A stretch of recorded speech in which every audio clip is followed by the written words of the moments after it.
Hello दोस्तों, कैसे हैं आप सभी। स्वागत है आपके अपने YouTube चैनल भूतिया आपा पे। तो चलिए बिना किसी देरी के हम अपनी कहानी शुरू करते हैं।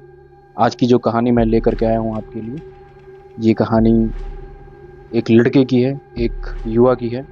तो चलिए बिना किसी देरी की हम अपनी कहानी शुरू करते हैं। साल 2019।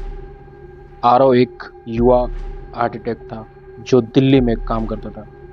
उसे अचानक अपने गांव भटगांव से एक चिट्ठी मिली।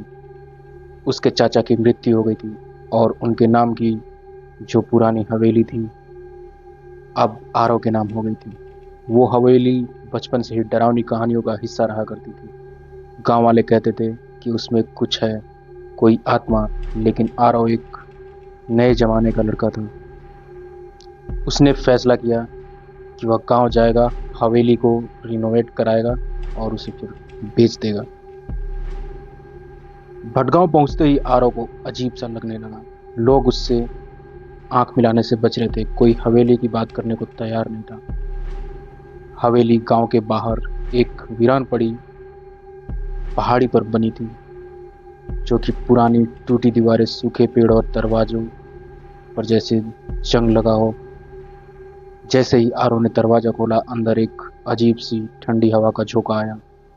दीवारों पर पुरानी पेंटिंग्स थी और फर्श चले थे। लेकिन सबसे डरावनी चीज थी एक पुराना झूला जो अपने आप हिल रहा था। हवा बिल्कुल नहीं था। आरव ने सोचा शायद चूहा या कोई पक्षी होगी, और वो अंदर चला गया।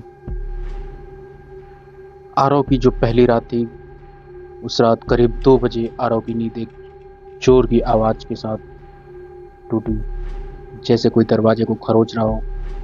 जब वो गया तो दरवाजा खुला हुआ था और जमीन पर कीचड़ भरे पैरों के निशान अंदर की ओर जाते दिखे।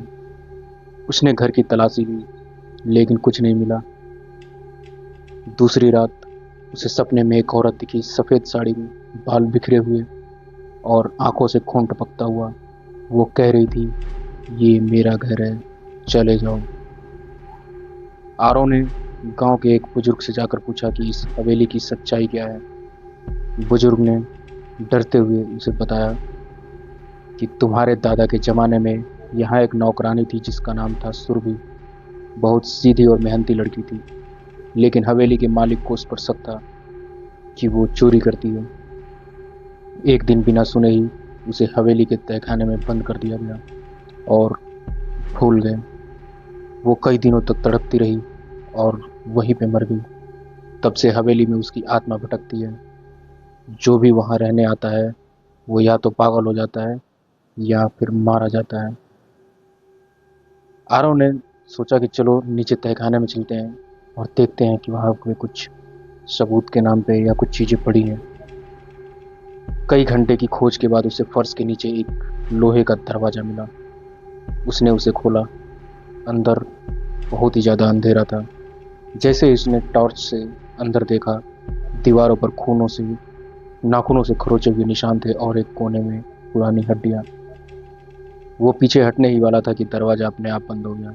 टॉर्च गिर गई और वो और फिर एक अंधेरे में एक छाया उभरी और वही आवाज दोबारा आई, तुम मेरे जैसे क्यों हो गए।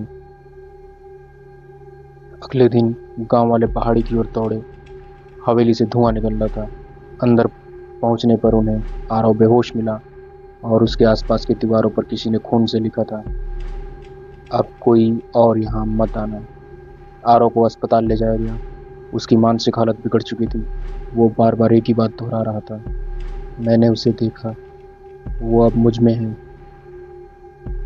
गांव वालों ने मिलकर के उस हवेली को फिर से बंद कर दिया और कसम खाई कि वहां अब कोई नहीं जाएगा।